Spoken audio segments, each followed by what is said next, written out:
the best remedy, Madam Speaker, is in this House. It is with the members of Parliament. It's with our leaders. If we change the way we do our politics, we will not need to deploy a single police officer. There are counties in this country that politicians are campaigning day in, day and out. They don't go around with any police officer because the ethics, the behavior, the values that they have as they campaign in their counties, both their citizens and those who are asking for votes understand that violence is not useful or helpful to anybody. But there are parts of this country that before elected leaders go for any function, they first have to spend money hiring either goons or gangs to accompany them to those functions. And Mr. Speaker, the solution is in this chamber. The solution is in this chamber and similar places where leaders are. If we can organize our politics differently, we will not need to deploy a single police officer. And even when we deploy just in case of a few criminals in there, they will not need to fire any single bullet because the politics are organized, they're clear, they're clean. Now there is a continuous spread of goonism and hooliganism across the country. It used to be confined to the urban cities, to the cities actually. It used to be Nairobi problem, Kisumu, and a few other places. But now it's become a national problem. Even in rural areas, elected leaders and aspiring leaders are actually organizing goons across the country. I think that is the existential threat to national security in this country, because those who are organizing, Madam Speaker, are in both sides of the political divide. They are in different level of political campaign, and eventually they say, why did the police fire a bullet, or why did the police kill somebody? But had we not organized the goons to come to our meetings, we could not have that situation. Thank you. Madam Speaker, I think the other issue was, there's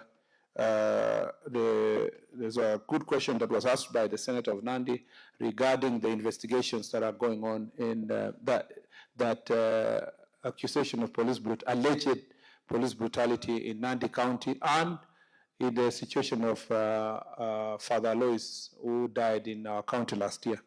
Madam, in the county where I come from, that's Elgeyo Marakwet County, and was killed by suspected bandits. Madam Speaker, I can speak authoritatively on the question of Father Lois, because that's something I know, and I have followed through the story. The biggest challenge the police are facing is to get witnesses, even where investigation lead to certain suspects. The problem is to get the witnesses, and where, because many people get intimidated not to come forward to provide evidence. The other challenge was that these are illegal firearms. So even when you do ballistic analysis, the challenge is how to link that firearm to a person, because it is not a legally issued firearm. So, but the police officers have been doing everything they could to sort this issue. I'm glad also to note that despite the terrible situation that faced Father Lois and his family, that as a result of that incident, police and the security sector having worked very hard, we've been able to disarm all the criminals that were within that area of Marakwet East. And now we can confidently say we have removed nearly all the guns. If there's any gun, there must be someone who's hiding somewhere with it. But we have collected over 1,300 guns in the Kerio Valley belt as a result of our targeted operations. And I want to thank the security team and the community for cooperating, and continue sending condolences to the family of Father Lois, whom I visited, and we continue praying for that family even in this in the situation that they found themselves difficult times. On the question of the other issues within Nandi County, I think the Honorable Senator can bring a specific question, then we can respond, Madam Chair, formally, either through the committee or the chamber.